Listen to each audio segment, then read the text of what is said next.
Road racing is one of the fundamental competition formats for cyclists. Although riders have access to an ever-growing variety of events, including gravel, mountain bike, and cyclocross, many incorporate road cycling and road racing as a component of their cycling season. Many cyclists get interested in road racing after riding on their own, joining group rides, and participating in mass start events like charity rides and grand fondos. Types of road races. Road racing encompasses a range of competitions, including traditional road races, circuit races, criteriums, time trials, hill climbs, and stage races. Almost all road races are mass start events with competitors separated into categories based on gender, skill, and/or age groups. Exceptions to this include individual time trials and hill climbs. These are timed events in which competitors start one by one and drafting is not allowed. For road races, circuit races, and criteriums, riders who start together as a peloton are allowed to draft and cooperate with each other throughout the race, and the winner is the first rider to cross the finish line. Stage races and omniums combine multiple races, typically over a period of days. The winner of a stage race is the rider with the lowest cumulative time through all stages. Omniums, on the other hand, are decided by cumulative points earned during individual races. Competition categories. Unlike gravel races and grand fondos that feature mass starts that include all participants, road race fields are segregated into categories based on gender, skill level, and sometimes age group. Categories for road racing start at novice, replaces Category 5, progresses to Category 4, and then numerically to Category 1, Elite. Although male and female competitors race in separate categories, race promoters can combine skill categories to encourage competitive fields, e.g. Categories 3 and 4 racing together in a criterium. Similarly, promoters have discretion to separate or combine age groups within skill categories, i.e. male 40 to 44 Category 3 and male 45 to 49 Category 3. Athletes are encouraged to upgrade to more advanced skill categories as they gain experience and fitness. Racers earn upgrade points through race results.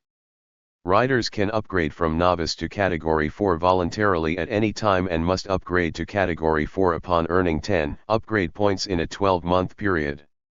Upgrading from Category 4 to Category 3 and beyond can be accomplished voluntarily with results that meet the minimum requirements laid out in the upgrade policy linked to above. To encourage fair competitions at all levels, mandatory upgrades are required when cyclists earn sufficient upgrade points within a 12-month period. Equipment for road racing. Bicycles used for road racing typically feature multiple gears with a freewheel and derailleurs that allow for coasting and shifting into harder and easier gear ratios. The bike must be equipped with brakes for both wheels. Although flat handlebars are technically legal, the vast majority of racers compete on drop bar bikes. However, no matter whether you have flat bars or drop bars, forward extensions, i.e. aero bars or bar ends, are only allowed in some time trial events. Can gravel and cyclocross bikes be used for road racing? The short answer is, yes. The differences between bicycles marketed for road, gravel, and cyclocross disciplines are mainly focused on tire clearance and frame geometry. Traditionally, road racing bikes feature tight tolerances for tire clearance and angles suited to high-speed cornering and stability for descents. Cyclocross bikes have increased tire clearance and higher bottom brackets to handle the grass, mud, and barriers that are part of cyclocross racing. The geometry and features of gravel bikes vary widely. Notably, gravel bikes typically have the greatest tire clearance, slacker angles, and more relaxed geometry to provide increased stability and comfort over rough terrain. Bikes marketed and designed for road, gravel, and cyclocross can all be used for road racing, and there are no restrictions on tire width for road racing bikes. However, it should be noted that the handling characteristics of your bike will influence the level of confidence and comfort you experience in road racing situations. For the longest time, USA Cycling had a requirement for junior gearing for road races. This rule is no longer in effect as of January 1, 2023. which means juniors don't have to question if their bike is legal for a road event. They can hop in the desired event with a gravel or cyclocross specific bike if they wish to do so. Before your first road race, group rides and practice races are the best way to learn the essential skills for road racing. It is important to ride with other people so you get comfortable riding in close proximity to other cyclists. Group rides are a great opportunity to learn to draft, or conserve energy by riding in another cyclist's slipstream. You'll also want to learn to keep your head up and eyes forward, beyond just the back wheel of the rider ahead of you. Looking further ahead helps you anticipate changes in pace and upcoming turns and obstacles. The best way to learn the basics of riding in a group is to find a USA cycling club in your area. Joining a cycling club is a great way to get engaged with your local cycling community and learn from riders who are eager to share their knowledge and experience. Choosing your first road race. There are no set requirements for your first road racing event. Your first race could be a criterium, time trial, a single-loop road race, or a circuit race. However, there are some considerations you may want to keep in mind. Criteriums are fast and intense, but they are also multi-lap races on a short course that's entirely closed to traffic. This means the race is entirely contained within the venue. Staff and support resources are almost instantly available, and if you lose contact with the pack you may be pulled from the race but you can't get lost. Time trials are a lower risk entry point into road racing because you ride individually instead of within a large pack. Circuit races and single-loop road races resemble local group rides, just faster and more competitive. They are usually less technically demanding than criteriums in terms of repeated cornering and sprinting, but are typically held on open roads rather than totally closed courses. This means the center line rule is strictly enforced, riders must stay in the right lane, and riders must be aware of the possibility of automobiles in the opposing lane. Riders who lose contact with the pack must also continue riding on their own to return to the start/finish area. Race day tips for beginner road racers. Once you choose the type of road race you want to start with and select a specific event, here are some tips to having a great experience at your first road race. Review the race details. The more you know about the race, the more comfortable and confident you'll be on race day. Review course maps and talk with racers who have competed in previous editions. Learn about the registration and packet pickup process. Either pre-register for the race or make sure that on-site registration is available. Confirm the locations of racer parking, registration, and packet pickup. Arrive early. For beginners, a good rule of thumb is to arrive 90 minutes to 2 hours before your scheduled start time. This allows for plenty of time to find parking, pick up your race packet, including the numbers you'll pin to your jersey, prepare your equipment, use the bathroom, warm up, and get to the start line. It is better to have some extra time than to feel rushed and stressed before your race even starts. Question: what should I eat before a road race? This is one of the most frequently asked questions from new racers. The general rule of thumb is to eat normally the night before a race. Carbo loading or consuming exaggerated amounts of carbohydrate is rarely necessary or advisable. On race day, schedule your final pre-race meal 2 to 4 hours before the start. It should be rich in carbohydrate and contain moderate amounts of protein and fat. The size of the meal should get smaller if you are eating it closer to the start, i.e. 4 grams carbohydrate/kilogram of body weight if eating 4 hours pre-race, but only 2 g/kg if eating 2 hours pre-race. Consume fluids to maintain normal hydration status. If you are feeling hungry before your race, consider a small snack or sports drink about 15 minutes before the start. Warm up. Recommended warm-up strategies vary based on the types of road races. Generally, the shorter and more intense the race, the more important it is to complete a long and thorough warm-up. As a result, riders typically spend more time executing structured warm-up routines for time trials and criteriums. In comparison, the starts of circuit races or single-loop road races are typically less intense, so pre-race warm-up routines are more general. Get to the start on time. Road races start on a schedule and do not wait for riders who show up late. It is also important to note that road races are held rain or shine, although there are contingencies for lightning and hazardous weather conditions. Arriving at the start line early may help you start closer to the front of the field, which can be advantageous when there are a lot of riders. Manage your risks.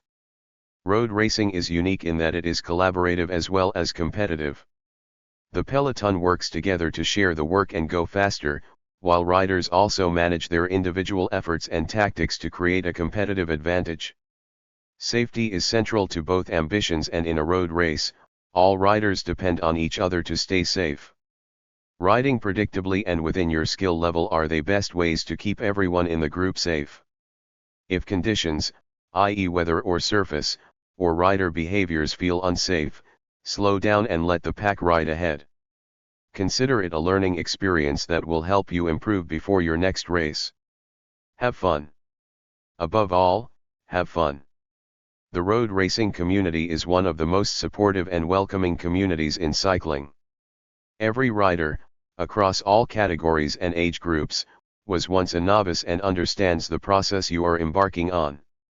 They want you to succeed. Joining a club or team is a great way to find a group to travel with and cheer on during race weekends. And don't forget to cheer on the categories that race before and after yours. Road bicycle racing is the cycle sport discipline of road cycling, held primarily on paved roads. Road racing is the most popular professional form of bicycle racing, in terms of numbers of competitors, events, and spectators. The two most common competition formats are mass start events, where riders start simultaneously, though sometimes with a handicap, and race to a set finish point, and time trials, where individual riders or teams race a course alone against the clock. Stage races or tours take multiple days, and consist of several mass start or time trial stages ridden consecutively. Professional racing originated in Western Europe, centered in France, Spain, Italy, and the Low Countries. Since the mid-1980s, the sport has diversified, with races held at the professional, semi-professional, and amateur levels, worldwide. The sport is governed by the Union Cycliste Internationale, UCI. As well as the UCI's annual World Championships for men and women, the biggest event is the Tour de France, a 3-week race that can attract over 500,000 roadside supporters a day. History.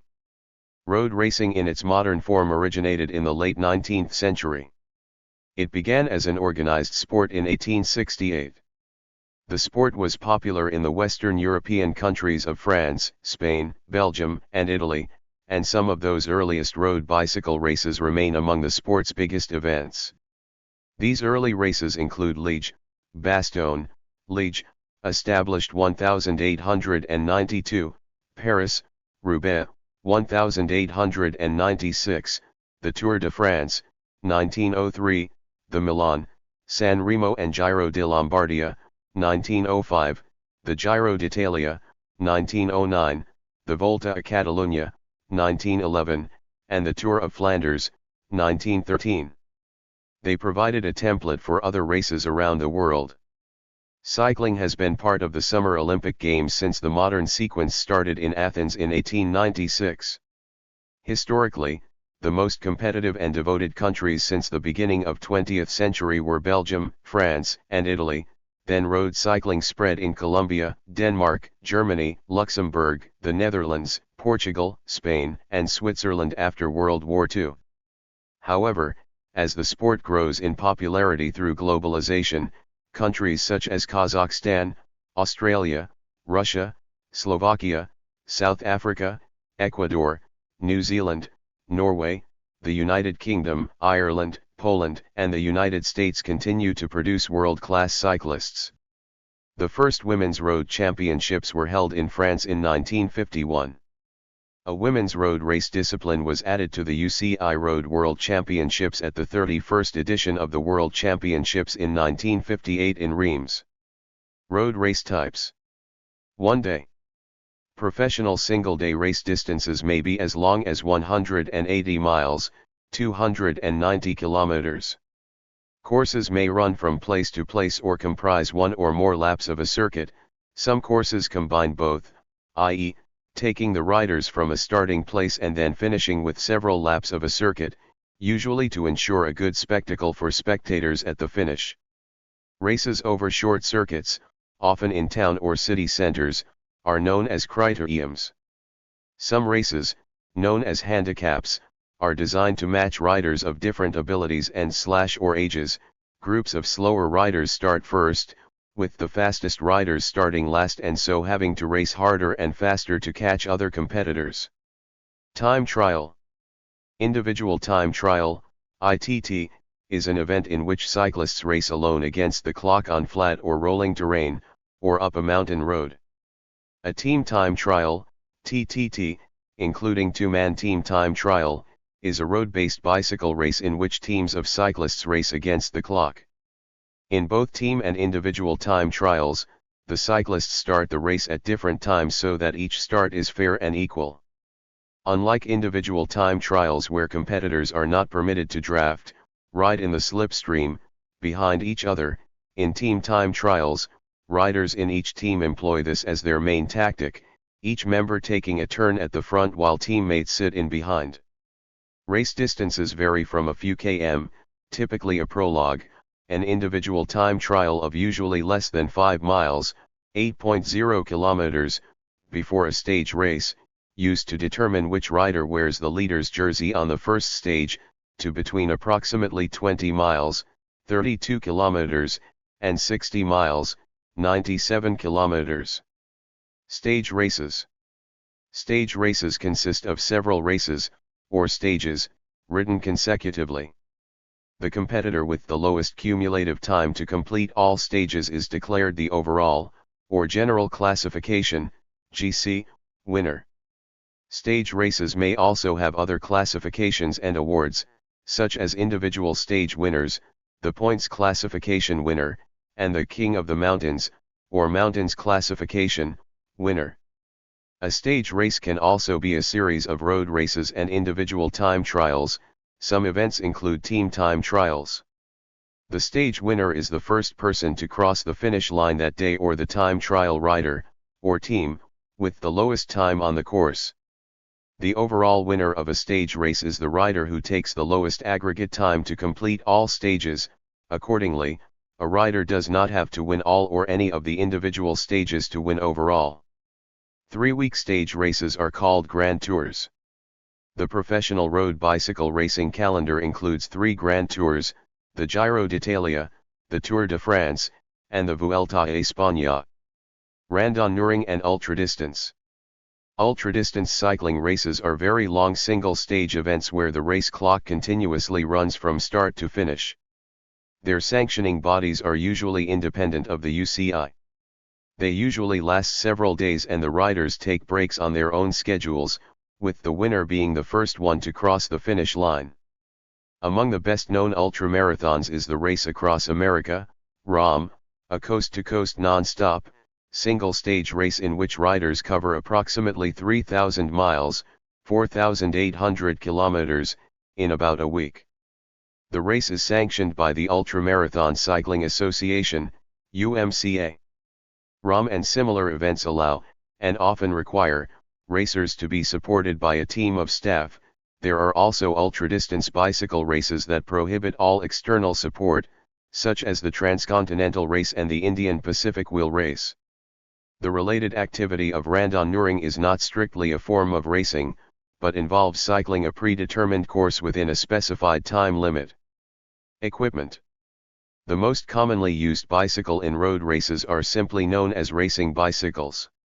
Their design is strictly regulated by the UCI, the sport's governing body. Specialist time trial bicycles are used for time trial events. Bicycles approved for use under UCI regulations must be made available for commercial sale, and it is commonplace for amateur cyclists to own bicycles that are identical to those used to win major races. Clothing worn for road racing is designed to improve aerodynamics and improve rider comfort. The rider's shorts contain padding to improve comfort, and materials are chosen to manage rider temperature, manage sweat, and keep the rider as warm and dry as feasible in wet conditions. Cycling jerseys were originally made of wool. Modern jerseys are made of synthetic fabrics such as lycra. Bicycle helmets were made mandatory for professional road racing in 2003, after the death of cyclist Andrei Kovalev. A number of tactics are employed to reach the objective of a race. This objective is being the first to cross the finish line in the case of a single-stage race, and clocking the least aggregate finish time in the case of a multi-stage race. Drafting. Tactics are based on the aerodynamic benefit of drafting, whereby a rider can significantly reduce the required pedal effort by closely following in the slipstream of the rider in front. Riding in the main field, or peloton, can save as much as 40% of the energy employed in forward motion when compared to riding alone. Some teams designate a leader, whom the rest of the team is charged with keeping out of the wind and in good position until a critical section of the race. This can be used as a strength or a weakness by competitors. Riders can cooperate and draft each other to ride at high speed, a pace line or echelon, or one rider can sit on a competitor's wheel, forcing the other person to do a greater share of the work in maintaining the pace and to potentially tire earlier. Drafting is not permitted in individual time trials. Breaks. A group of riders that breaks away, a break, from the peloton has more space and freedom, and can therefore be at an advantage in certain situations. Working together smoothly and efficiently, a small group can potentially maintain a higher speed than the peloton, in which the remaining riders may not be as motivated or organized to chase effectively. Usually a rider or group of riders will try to break from the peloton by attacking and riding ahead to reduce the number of contenders for the win. If the break does not succeed and the body of cyclists comes back together, a sprinter will often win by overpowering competitors in the final stretch. Teamwork between riders, both prearranged and ad hoc, is important in many aspects, in preventing or helping a successful break, and sometimes in delivering a sprinter to the front of the field. Terrain and conditions. To make the course more selective, races often feature difficult sections such as tough climbs, fast descents, and sometimes technical surfaces, such as the cobbled pave used in the Paris-Roubaix race. The effects of drafting are reduced in these difficult sections, allowing the strongest riders in the conditions to drop weaker riders, reducing the number of direct competitors able to take the win. Weather, particularly wind, is also an important discriminating factor. Climbs. Climbs are excellent places for a single rider to try to break away from a bunch, as the lower riding speeds in a climb seriously reduce the drafting advantage of the bunch. The escaping rider can then further capitalize on that rider's position in the descent, as going downhill alone allows for more maneuvering space and therefore higher speeds than when in a bunch. In addition, because the bunch riders are keeping more space between them for safety reasons, their drafting benefits are again reduced. If this action takes place relatively close to the target, e.g. another bunch ahead, or the finish, the ride over flatter terrain after the descent is not long enough to let the drafting effect, which is then working at full power again, make the bunch catch up, making a climb escape even more attractive. Crosswinds. Wind conditions can also make otherwise routine sections of a course potentially selective. Crosswinds, particularly, alter the position of the shadow when drafting a rider, usually placing it diagonally behind the lead rider, forming a line of riders called an echelon. To take advantage of this, an attacking rider rides at high speed at the front of the peloton, on the opposite side of the road from which the crosswind is blowing. Following riders are unable to fully shelter from the wind. If such tactics are maintained for long enough, a weaker rider somewhere in the line will be unable to keep contact with the rider directly ahead, causing the peloton to split up. Speed. As well as exceptional fitness, successful riders must develop excellent bike handling skills to ride at high speeds in close quarters with other riders. Individual riders can reach speeds of 110 km per hour 68 miles per hour while descending winding mountain roads and may reach 60 to 80 km per hour 37 to 50 miles per hour level speeds during the final sprint to the finish line. Across a long stage race, such as a Grand Tour, the winner's average speed is usually near 40 km per hour. Gruppetto. In more organized races, a sag wagon, support and gear, or broom wagon follows the race to pick up stragglers. In professional stage racing, riders who are not in a position to win the race or assist a teammate, will usually attempt to ride to the finish within a specified percentage of the winner's finishing time, to be permitted to start the next day's stage. Often, riders in this situation band together to minimize the effort required to finish within the time limit. This group of riders is known as the gruppetto or autobus. In one-day racing, professionals who no longer have any chance to affect the race outcome will routinely withdraw, even if they are uninjured and capable of riding to the finish. Teams. While the principle remains that the winner is the first to cross the line, many riders are grouped together in teams, usually with commercial sponsors. On professional and semi-professional teams, team names are typically synonymous with the primary sponsors. As an example, some prominent professional teams of the last 30 years have been Team Telecom, Rabobank, Once, Mapi and Lampre. The size of the team varies, from 3 in an amateur event for club riders to 8 in professional races. Team riders decide between themselves, before and during the race, who has the best chance of winning. The choice will depend on hills, the chances that the whole field will finish together in a sprint, and other factors. The other riders on the team, or domestics, will devote themselves to promoting the leader's chances, taking turns in the wind for him, refusing to chase with the peloton when he or she escapes, and so on.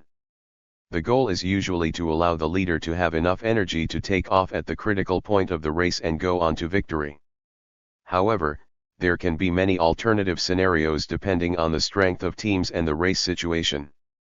One example of team tactics involves placing a strong domestique in a breakaway, rather than the designated team leader.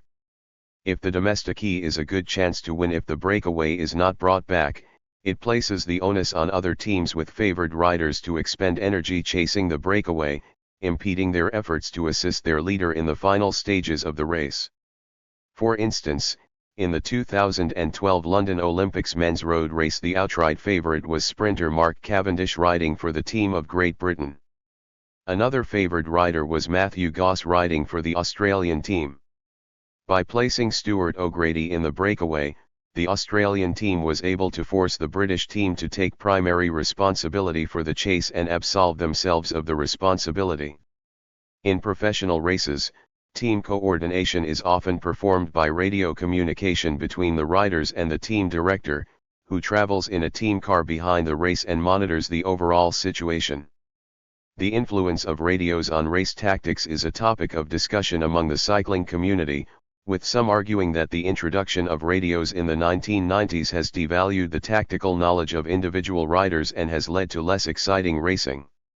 In September 2009, the Union Cycliste Internationale, UCI, the governing body of pro cycling, voted to phase in a ban on the use of team radios in men's elite road racing. However, after protests from teams, the ban introduced in 2011 excluded races on the top-level men's and women's circuits, the UCI World Tour and UCI Women's Road World Cup, and in 2015 the UCI reversed its stance, allowing race radios to be used in Class HC and Class 1 events from the 2016 season. Types of riders. Within the discipline of road racing, from young age different cyclists have different, relative, strengths and weaknesses. Depending on these, riders tend to prefer different events over particular courses, and perform different tactical roles within a team.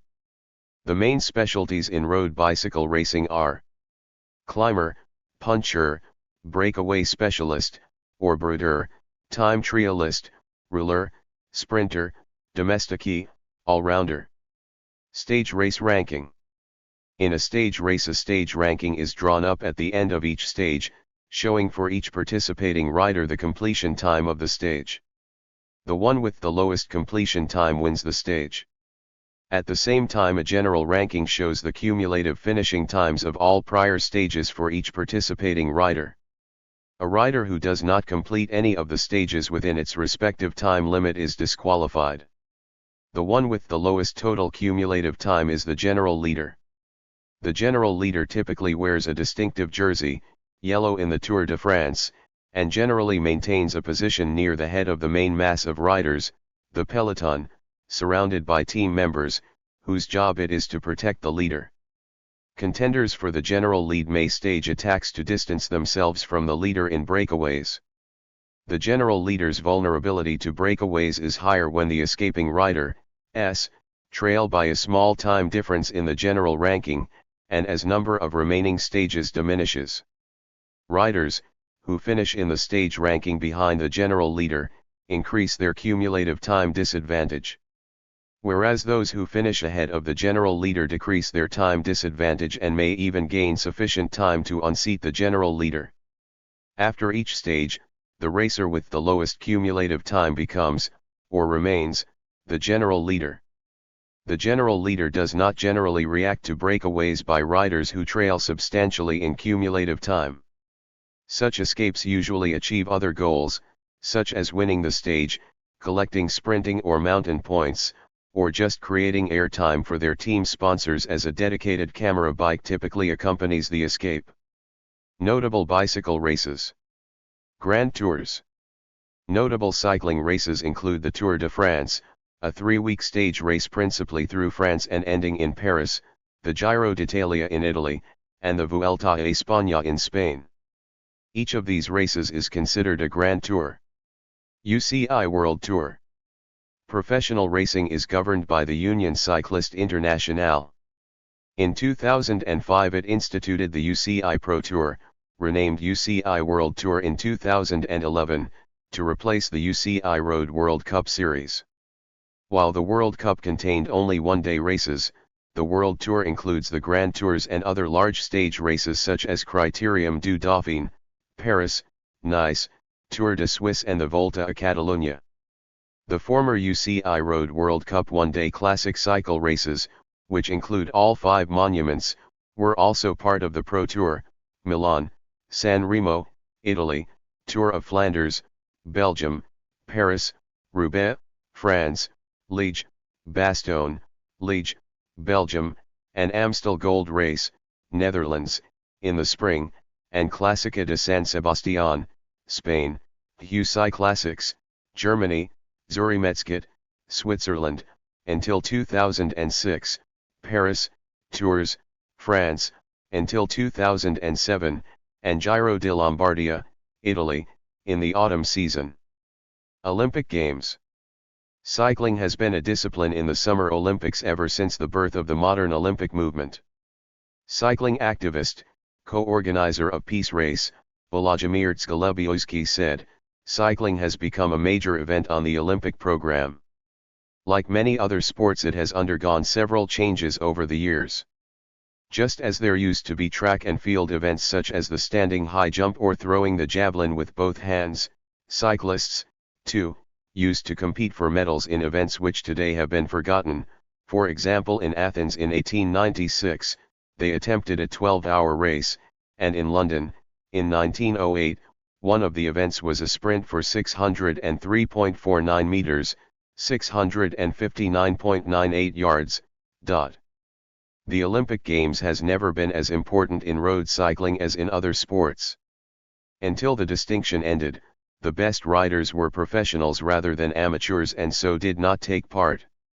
Law enforcement always escort the athletes to ensure they are kept safe during the cycling events, especially the road races. Paris, Rouen. The success of the races in the Parc de St. Cloud inspired the company Parisienne and the magazine Le Vélocipède Illustré to run a race from the Arc de Triomphe in Paris to the cathedral in Rouen on November 7, 1869. It was the world's first long-distance road race and also won by Moore, who took 10 hours and 25 minutes to cover 134 kilometers.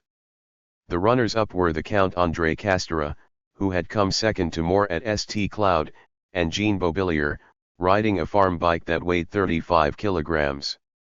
The only woman to finish within 24 hours was the self-styled Miss America, in reality an unknown English woman who, like several in the field, had preferred not to compete under her real name.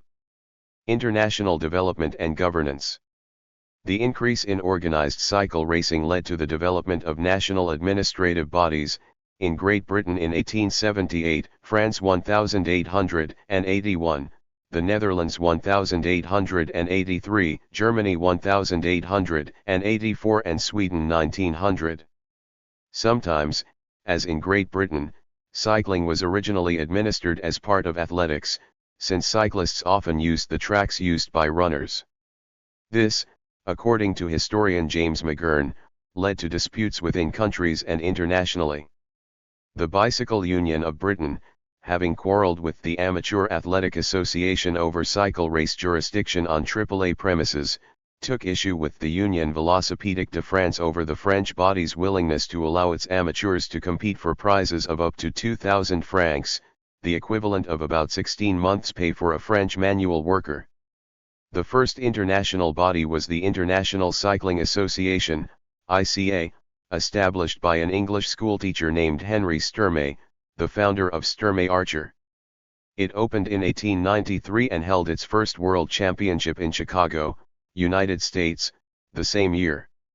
A new organization, the Union Cycliste Internationale, UCI, was set up on April 15, 1900 during the Olympic Games in Paris, by several European countries and the United States. Great Britain was not initially a member, but joined in 1903. The UCI, based in Switzerland, has run the sport ever since. Season. In its home in Europe and in the United States, cycle racing on the road is a summer sport, although the season can start in early spring and end in autumn. The months of the season depend on the hemisphere. A racing year is divided between lesser races, single-day classics, and stage races. The classics include the Tour of Flanders, Paris, Roubaix and Milan, San Remo. The other important one-day race is the World Championships. Unlike other classics, the World Championships is held on a different course each year and ridden by national rather than sponsored teams. The winner wears a white jersey with colored bands, often called rainbow bands, around the chest. In Australia, due to the relatively mild winters and hot summers, the amateur road racing season runs from autumn to spring, through the winter months, while criterium races are held in the mornings or late afternoons during the summer. Some professional events, including the Tour Down Under, are held in the southern summer, mainly to avoid clashing with the major northern hemisphere races and allowing top professionals to compete. Thank you for watching this video.